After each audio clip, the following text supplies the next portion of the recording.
What is up, G.I. Joel Nation? On this episode of Comic Shop Talk, I have an interview with the indie comic creator, writer, and artist Dan Cotes. Dan is the principal artist and writer of The Adventures of Tesla from the indie publisher Tesla Comics. In this interview, we have some really great conversation about what it's like to be an indie comic creator that has been working in this industry for over 30 years, including the ways that this industry has changed with the sources of crowdfunding, NFTs, and other ways to get indie comic books out to you fans. But let's go ahead and get into it. This is my interview with Dan Cotes. Thank you so much, Dan, for your time today and joining me on this episode of Comic Shop Talk. Really excited to get to know you a little bit better and to talk about, your indie comics journey and everything like that. Awesome. We're glad to be here. Thanks for inviting me. I really do appreciate it. Of course. So, kind of just start off, just with a quick introduction, your nerd resume, as it were. How did you get into comics? Kind of what your background is in the space and everything like that. Okay, you got it. So I've been making comics for, good God, over 30 years. And I guess I couldn't call myself a professional because I wasn't making a living at it. I've always had a day job, but I've always, for the last 40 years, I've been making comics. Wow. Regardless, just because it's a great medium and it's so rewarding when you can do all of these things by yourself. And, that's what's great about the comic medium. You can. Definitely. Doesn't take a village like it does for a movie. No, I got you. Right. So in terms of like comics, are you like a collector as well, or kind of just also create comics and kind of your background with that? Yeah. No, I'm not a collector. And I'll tell you why. Well, I am, because I buy stuff all the time, but usually I buy things that just strike me, the covers usually, or the interior art. I've always been very art centric, so I've been collecting like that. So I've got a lot of books, but I'm so engaged in making them that I really hardly look up and around and see what's going on around me. I'm just heads down, pencil on paper all the time, Very cool. Very cool. But a lot of that is because, like, when I was a kid, the first time I was exposed to comic books, my neighbor, who was the cool guy in the neighborhood, he was always the coolest guy in the neighborhood, and his dad was a dentist, so he had lots of money, and he gave me a box of comic books. And it was a big day, and I was devouring those things, and I was a solid week of just being buried in comic books.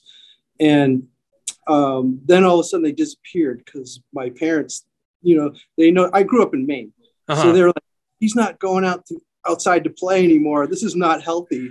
So they took him away. No. Okay, so I wasn't, engaged enough to fight it, and I just went back to playing in the woods and shit, Yeah. But that's it's crazy because now look at me now. I'm making them, but cool. It's really interesting because I wasn't really influenced in any way. I just kind of organically grew into the storyteller, despite that. So it's really interesting, and it's why I'm so indie and so into alternative ideas and alternative stories, and I have to say, I have to give my parents credit. Having me run around in the woods and stuff really stimulated my imagination to create my own stories. Very cool. It wasn't really a bad thing. But as far as my pedigree, as far as professional pedigree, I helped co-create Zen Intergalactic Ninja 30-something years ago. That was the first comic book that I did. Very cool. And I have here, I just, like I said, I just moved here. I moved from California to Arizona. And so I'm just starting to unpack stuff, right? And I found this, and this is probably one of the single most rare books you will ever see, next to that Superman book. But this book is a completely airbrushed book that I made maybe 15 years ago, but it was printed traditionally. But I had the cover laser cut. I wanted to see if we could get it done, and the guys, I got like 12 samples of these, and if you can see the laser. Oh wow! that cool or that what? is very cool. That is very cool. In there. I know it's a little backwards because of the film, but yeah, that out, right? that is awesome. And there's nothing like this in the world. Yeah, and no, I've never seen anything like that. I've got 10. I would love to do more of these. I really would. And Yeah. I probably will, because the technology is such that you can do this in your home now. Back then, it was like, it would have cost, like $10 a book to have it done. Oh, like wow. this. Yeah, So we didn't do it. But this book is out there, but not in this form. Mm-hmm. So like, this is probably the coolest, rarest thing. I got to slap these bad boys, right? Yeah, no, that's awesome. Really That's awesome. I've never seen anything like that. That's a really cool how it kind of lays over like that with the artwork. That's awesome. Yeah. I've always been a real big about experimenting and trying new things. Like a lot of the early Zen books, like in the 90s when Entity Comics was printing them, we did a lot of different foils and holographic covers and stuff. And it was just fun, fun stuff. Yeah, I'm sure with like the artistic mindset that you kind of described, that getting to explore, especially with the comic book medium, you have so much more room to kind of expand and try new things and everything like that. That's awesome. That's one of the things I love about comics is seeing people try new things and new forms of art and just new ways of kind of approaching, within the medium of making it printable and within the panels and all that stuff. So it's always cool to see experimental things like that tried out and made reality. Yeah. The other thing is too, for an artist making a book, independently especially, it's a stupid amount of work, Yeah. and it better be fun for you or else you're going to give it up. Right. Yeah. And so I've been doing it for over 30 years. So I'm always finding ways to make it fun. Very cool. And experimentation is the key to that. Yeah. Right. So the very first Zen book that I did completely airbrush.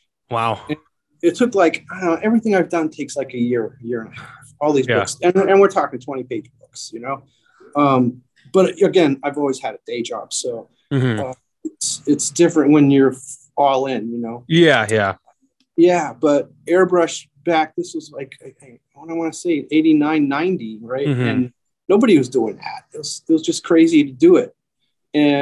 But it was, for me, fun.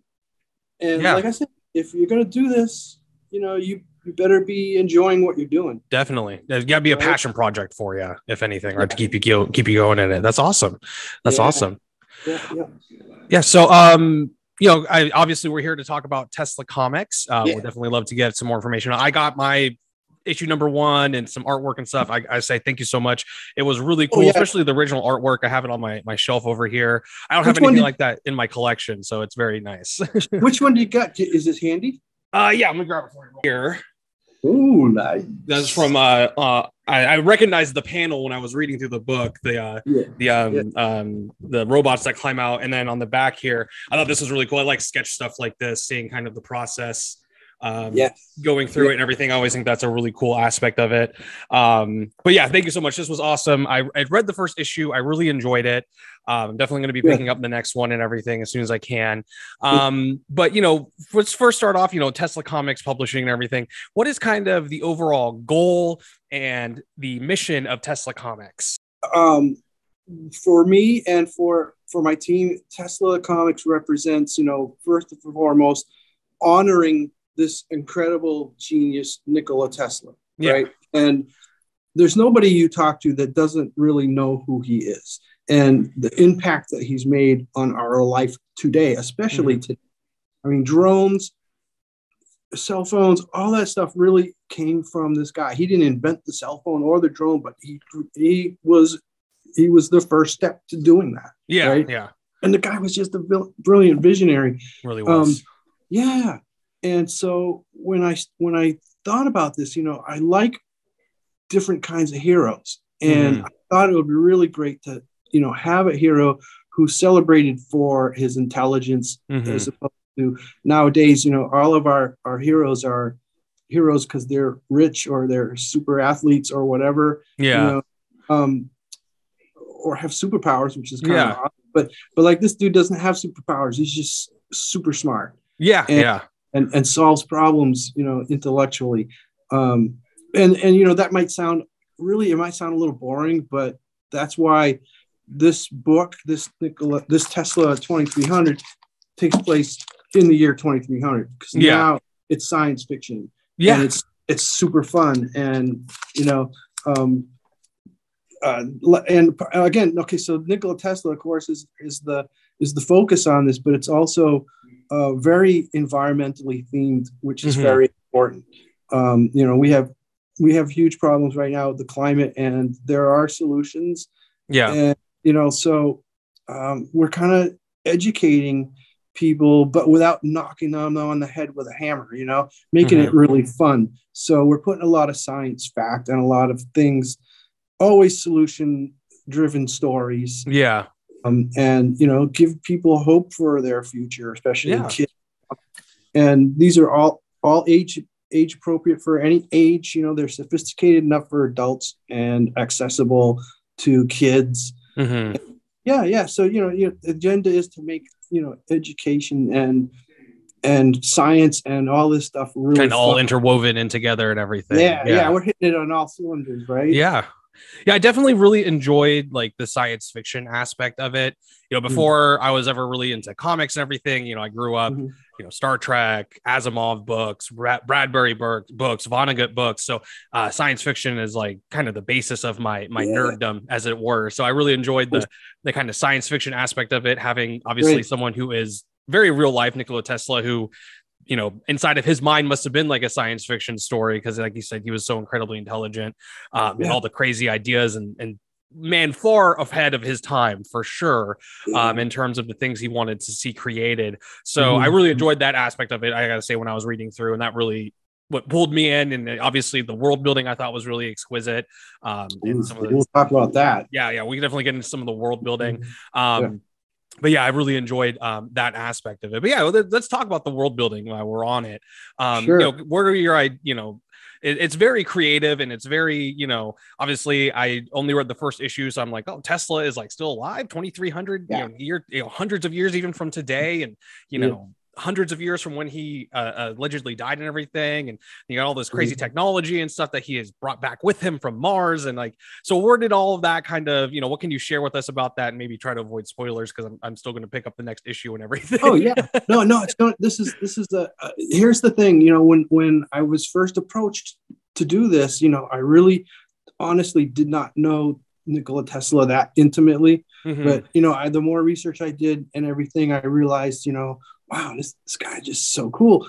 But during that research, what I saw was a lot of documentaries and cameos and movies and stuff, and all that stuff. It's kind of been done.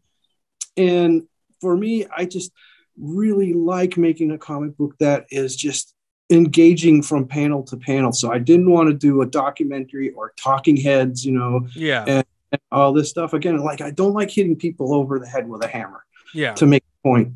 And so what I did was, like, I said, okay, you know what? We're going to make this a complete fantasy, but we're going to maintain the spirit of this dude.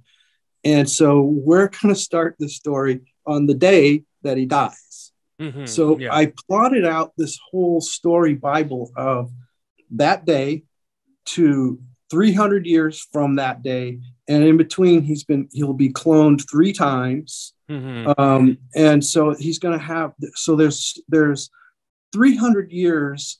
Imagine this, 300 years of potential graphic novels. And, like 1977 can be a story arc all of its own that talks about where was Tesla at that time.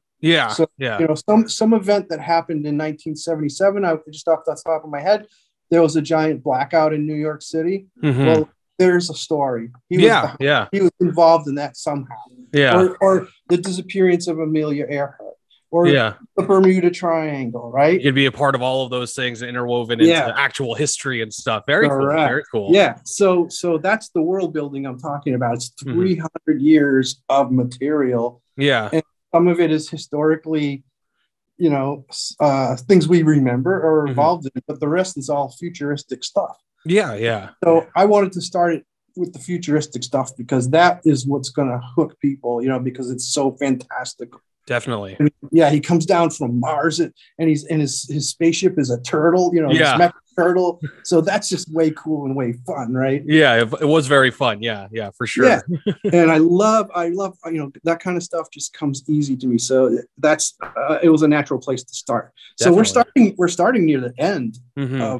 of this building, this universe building, and we'll fill in the stuff from all the way, in Yeah, between fill from in the rest of the 300 history as well. yeah. Yeah, And of very course, I cool. can't do it all because I don't think I could live that long unless, I'm lucky like Tesla was and get cloned a few Yeah. times. That could happen, maybe. I It don't know. could. You never know, right?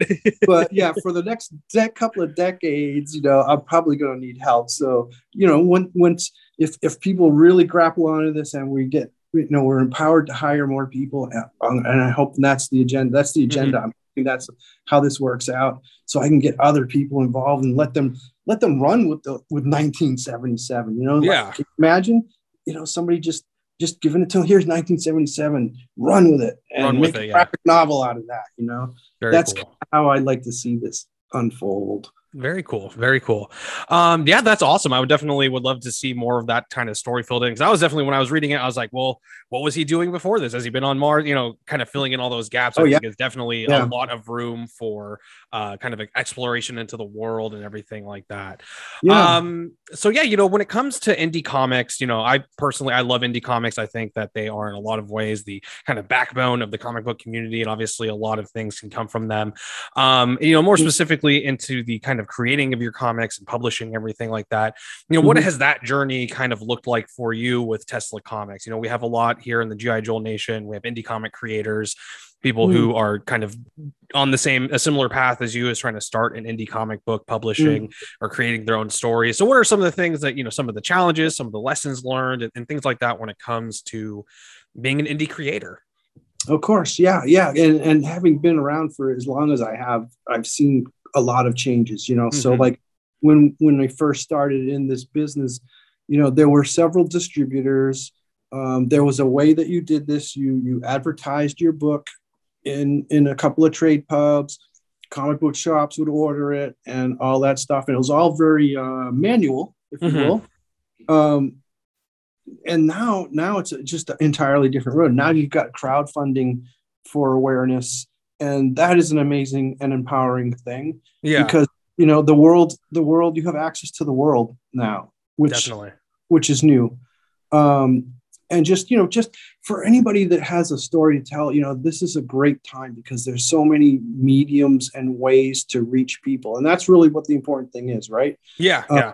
I mean, for an artist, we do this apparently because we love it, right? Yeah. Like I said, I've never made enough money to really go all in.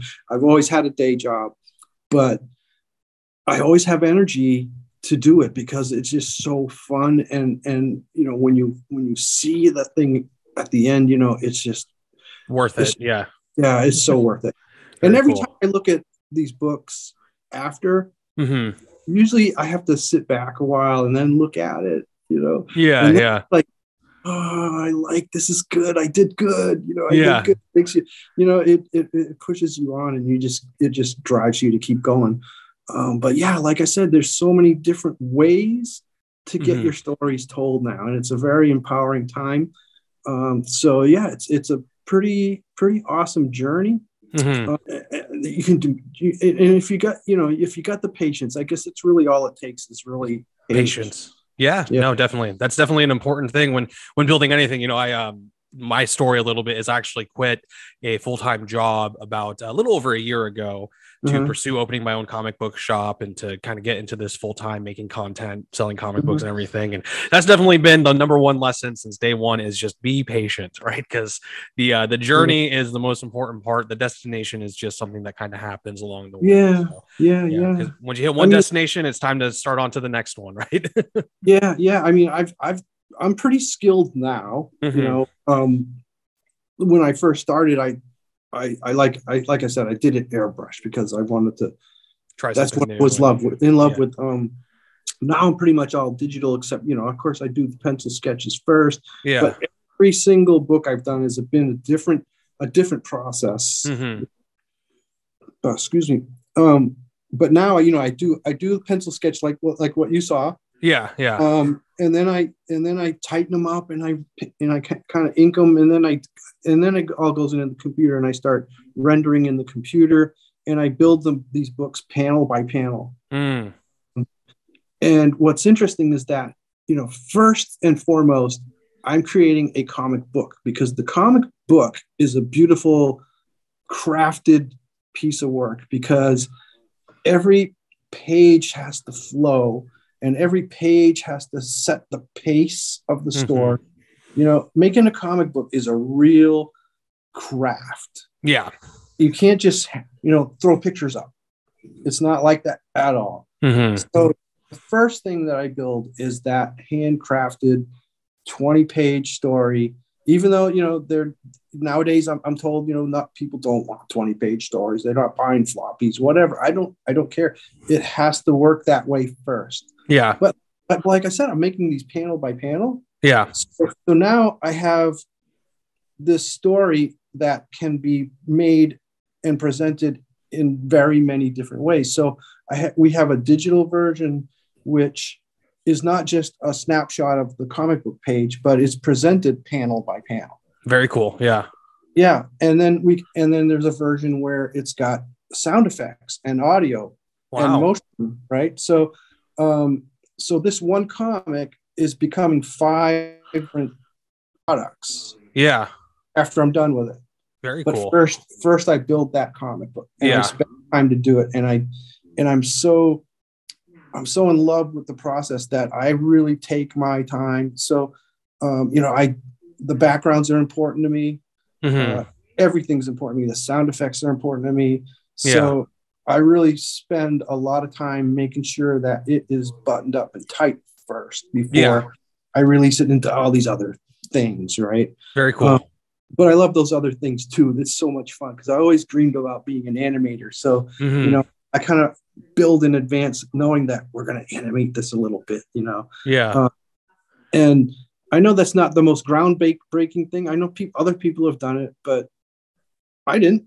Yeah. So to me, from my point of view, I'm inventing this. Bro. Yeah. I invented comic books. Well, yeah, no, that's really awesome. You definitely have a lot of passion with it. I can hear in your voice. Sure, yeah. You definitely love the process, because it's I'm sure as a very creative person that the confines of the comic book kind of give a birth to a lot of that. And when I was going through, I really enjoyed the artwork in the story. You definitely can see. Now that you say that there's a version with animation and stuff, you can definitely see a lot more of the motion being carried through every panel and how it's going to kind of work together. Because I kind of felt like that at times while I was reading it. I was like, this would be good animated. Like this, there's a lot of movement going through here, like with the drones climbing out of the turtle and everything. That panel specifically sticks out in my head, and then thinking about them and with the sound effects and everything, it definitely would work really well in that medium. So I'll definitely have to check that out as well too, because that is very cool that you would have that available too. Going back to Origins and stuff, one of the biggest influences for me as a kid was, the first movie that I saw was a Disney movie. It was the Jungle Book. Just blew my little brains away.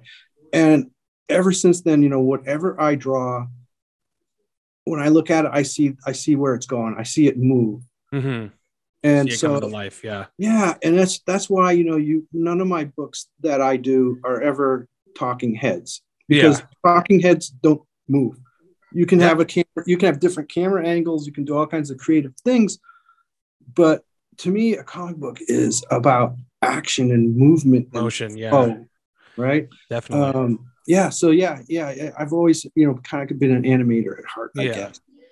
Very cool. Yeah, because comic books. There's a book, Understanding Comics, where it says panels are not set moments; they are in motion throughout every comic book. So that's like a really big thing within comics. It's how you can kind of tell, the art should feel like it's moving, and yours does for sure. Feels like there's a lot of movement, a lot of kind of going along with it, which I really enjoyed, and made it for a really fun read and everything like that as well. That's really awesome. It definitely sounds like you're very passionate about comic books, which is very exciting. Always love meeting people that really love this hobby and love the medium, especially, and can appreciate all the different things that go along with it. So, my next question is, kind of around, we were talking about, you have the whole world access to you in terms of reaching out to people using things like crowdfunding and, Kickstarter and things like that. And obviously using social media to get, the message of your publishing across and everything like that. And one thing in particular that I noticed is that you also offer NFTs, which is something that I talk about very regularly here on the G.I. Joel channel.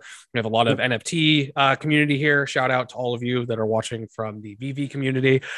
So what has your experience been, in terms of specifically when it comes to, crowdfunding and NFTs and more particular in terms of using them to help kind of fund the project and creating them and everything like that? Well, as you've discovered, I'm a big experimenter. I like anything new that I hear about. I'm paying attention and I'm into it. But I'm a baby. So we've had two crowdfunding events. I never knew anything about it. I just threw myself into it.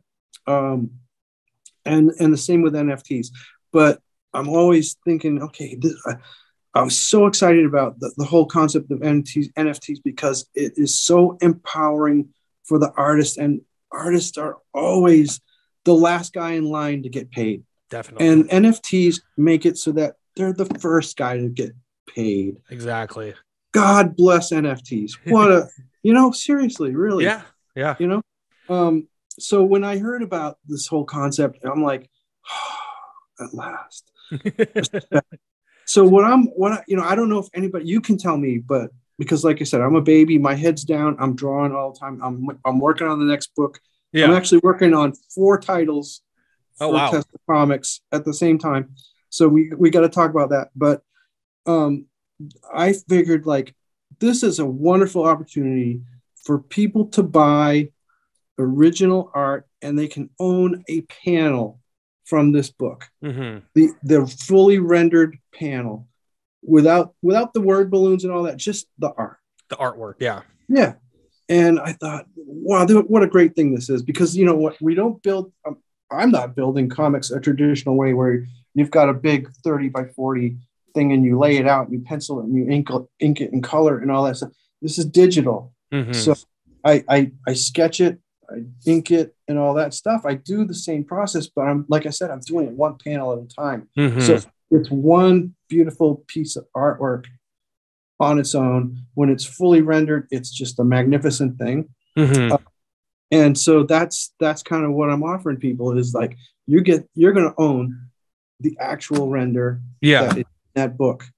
And so, are you aware of other people doing that right now? Or not when it comes to the comic book space? I'm sure, being a part of the comic book industry, that the comic book industry as a whole tends to lag a little bit when it comes to the adoption of new technology and everything. So there are. Oh, really? I didn't know.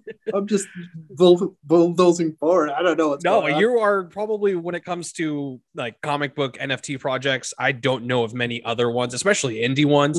Obviously Marvel's dipped their toes, the big dogs and everything have kind of dipped their toes into it. But in terms of indie comic book creators, I really don't know of any other project, that is especially doing individual panels, right? Sometimes they'll do their digital versions, which is just a digital version of the physical comic book available as an NFT, but we're not seeing a lot of the artwork, which for me personally, that's a big thing. I'm obviously, anyone that loves comic books is usually really drawn to the visual aspect of the medium. So being able to own a panel, as well, especially with one with such amazing artwork and everything, is really great. That's not something that I have personally seen so much in the NFT space. So you're definitely at the forefront of that as well, kind of bulldozing through and experimenting and trying new things, which is great to hear. Marvelous. There's also, I got involved with some friends that I met in Las Vegas before the pandemic. And it was, these guys have a company called Crypto Comics. And you know them? I've heard of it. Yeah, I think I've seen them on Instagram. Yeah, great guys, with very, very high integrity rate. There's a lot of people that don't have integrity. These guys do. I love these guys. That's awesome.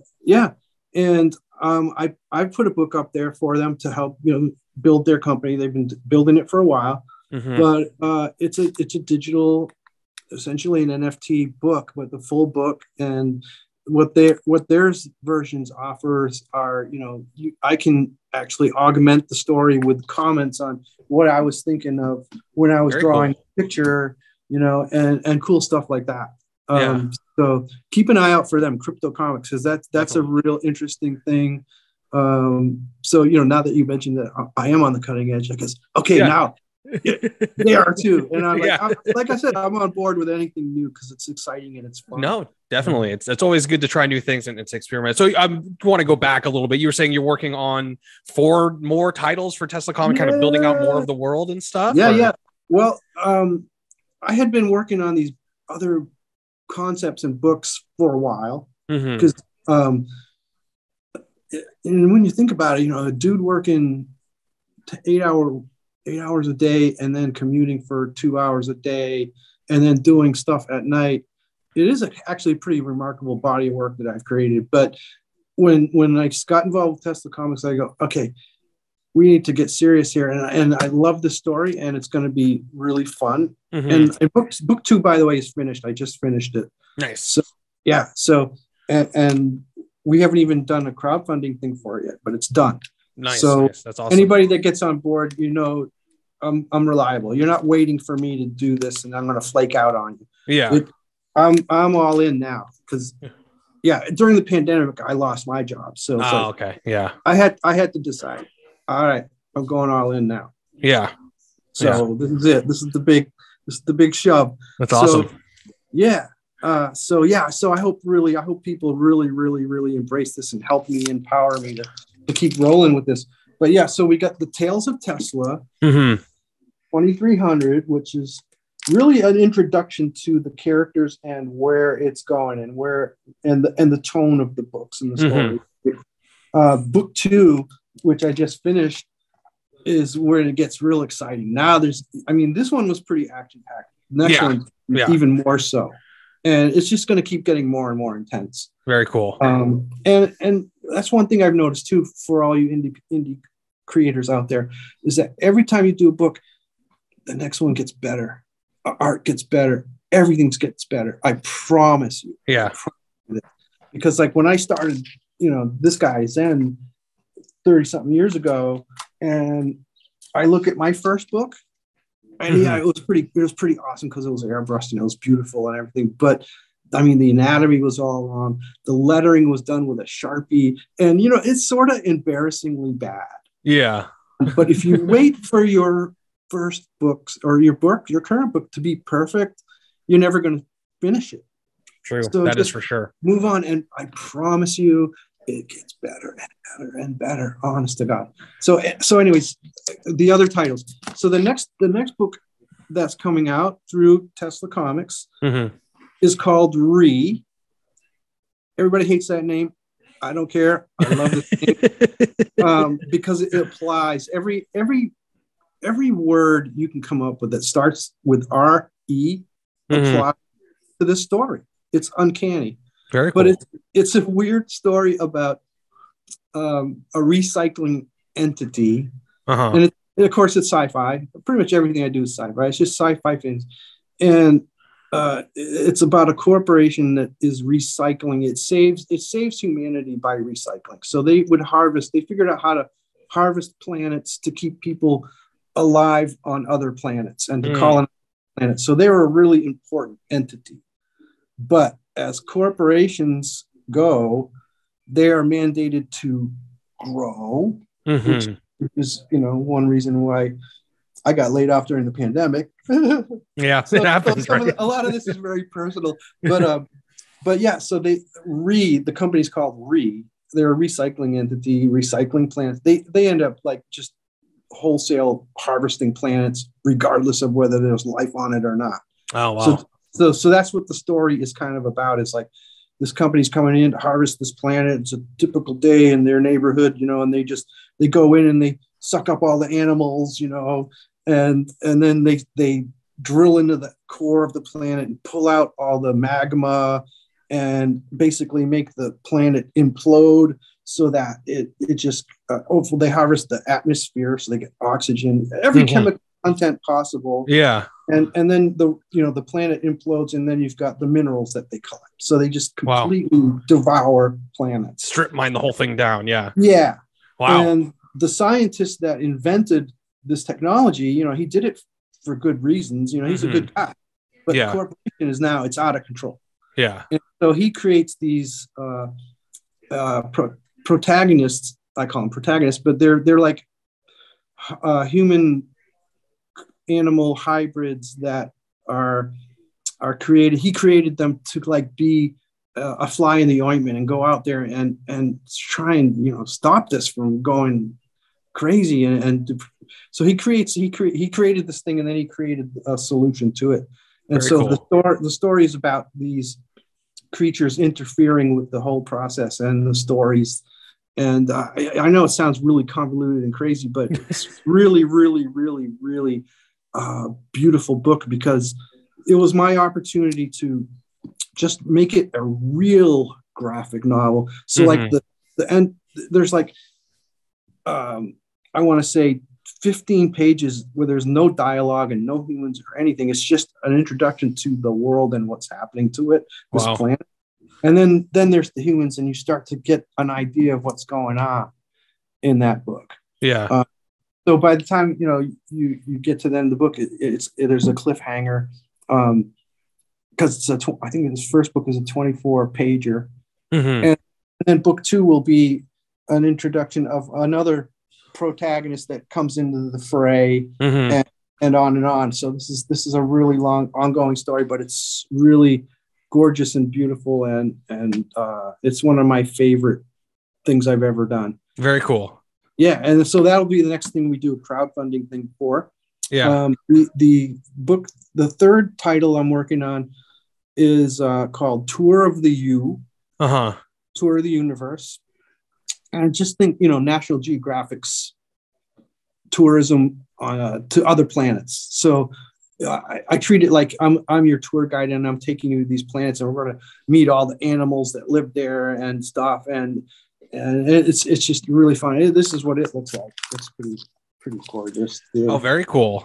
Yeah, that's one of the spaceships that'll take you to that planet. That's awesome looking. Yeah. You want to see the inside? Yeah. Show you a few pages. See what we got here. There's a big. Oh wow. So like it's tourism. So like this. He's hang gliding on in a place where the hills are kind of made out of gelatin. So if you travel, it's a soft landing. Yeah. So there'll be places where you can go mountain climbing where it's like low gravity, so it's almost like floating. Can you see that? That's just a little bit. Oh wow. Cool. That thing is crazy looking. That's the Chupacabra. Oh, very cool. Chupacabra. So it's full of fantastical creatures and fun tourism type things. Yeah. Mixed with really like the sci-fi and the crazy aliens and everything. That's awesome. Yeah. That looks really cool. Yeah. Yeah. Oh, it is. It's super cool. And it's and really, it's like most of the content from that came from my commute to my daily job. I would be on the train and I would be doodling, and I never had an agenda. I would just doodle. And sometimes it would be a creature. Sometimes it would be a landscape. Sometimes it would be machinery and mecha stuff. But I would take those and come up with a story about them. Yeah. So that's what that book is. It's a collection of art that is made into story form, and creating a world, right? And then the how many titles have I described to you so far? Three. Well, you did Read, Exploring the U. Actually, 2. So Read, Exploring the U. Right. Yeah. And Tesla, of course. And this one I came up with is called Snail Rider. And originally I was thinking I want to do a kid's book, and it's really kind of about my childhood, because like I said, I was running around in the woods as a kid playing, and that's what I would do. I would like go around and follow a stream, and in the winter that was really cool because you'd see ice and you'd see layers, so a lot of a lot of the influences I have, especially you'll see in the background and the backgrounds of the artwork and where the universe are based on the environment I grew up in. But anyways, this is about, you know, a kid journeying through their backyard on a snail. And the kid, when I presented this to Tesla Comics, they were like, well, we should tie it into Tesla somehow. So yeah. Spring, who's one of the main characters. One of the three. Yeah. So this has become her story about. Oh, very cool. Her, you know, her childhood on Mars. Oh, because that's cool. Where she grew up. Yeah. So that made it, you know, because, you know, the it's not just it's otherworldly stuff. Yeah. It's everything I do is kind of really otherworldly. Oh wow. But that's awesome looking. So what I intended for this to be is like a kid's very first comic book. That's why, you know, look at the type is really big. Real big type, yeah. So and that artwork is like incredible. It's your color choices and everything. Every time I you know, when I looked at all of it, just I really enjoy your artwork. Oh wow, that is wild. Right, that's called a dragon root. So it's a sort of a dragon snake that is actually vegetation. Oh wow. And oh yeah. Oh. So he just absorbs light and water, and that's how he lives. Wow. That is awesome looking. Yeah, crazy imagination, man. And but yeah, this is for really young kids. I really want to bring kids into the world of comic books, and this is the vehicle for that. That's awesome. So those are the 4 titles that I'm working on right now. Very cool. And, yeah. So I've got the Tesla 2300, which I have, like I said, the second book's all done and fully rendered. Now it's time to work on penciling the third. Still. Is fully rendered and ready to go. The second book is pretty much all penciled out. Nice. And Snail Rider, I can do that all day long. Yeah. And same with the Tour of the U. You know, Tour of the U, I've got a whole. I am a guy who has artwork that he did in high school, man. I don't throw anything away. So you know, when you hear me talking about, you know, selling original artwork, that is really hard for me. No, understandably, yeah. But I'm doing it now. So because, like, you know, I don't need it. It's done. It's been. I want to share it with the world now. So I've turned into what do you call it? A hoarder, I guess. I've been a hoarder. But now I'm ready to share this stuff. But, you know, I also, you know, you saw how I laminated it for you. Yeah, right? yeah. I put it with the picture, and that process was interesting because, like, it was my chance to say goodbye to the artwork.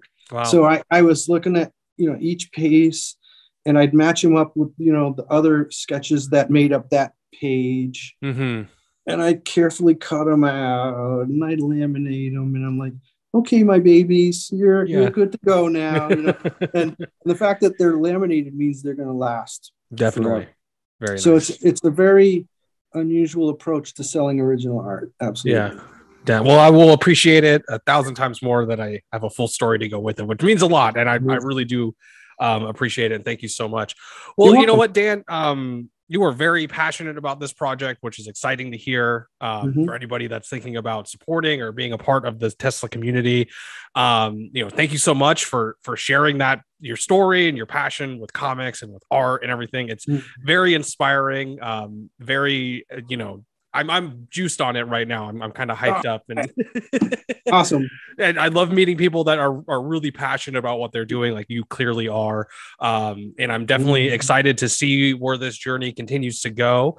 You know, if you could let people know, where can they support Tesla Comics? Where can they find you? You know, Kickstarter information, all that kind of stuff.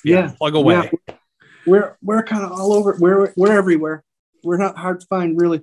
Right now we got a Kickstarter campaign, and it's I wrote it down. It's like Nikola Tesla sci-fi comic. If you type that in, Tesla sci-fi comic. Yeah. And we're on Instagram and Facebook and all that stuff. We're not hard to find. Awesome. Yeah. Well, I will make sure to add links. There's links down in the description below for Sweetness. Tesla Comics Kickstarter, for their website and all this stuff, so you can find them and you can support this amazing journey, this comic book with a mission and with a goal of getting people into comics, educating about the environment, and a lot of amazing things. But yeah, thank you again so much, Dan. It was really a pleasure. And I look forward to speaking to you again in the future, hopefully. Brilliant. Thanks for having me on your show. It was a great time. Thank you. It was a lot of fun. Yeah, by the way, like I said, I just moved. So like, this is the first time I've actually been able to sit down and unwind. So I appreciate that. Thank you. Of course. Well, I'm glad that we were able to do it together, Dan. Right. Yeah. Thank you so much. Now I'm going to set up my studio and start drawing again. It's like, very cool. It's a mess, right? All right, man.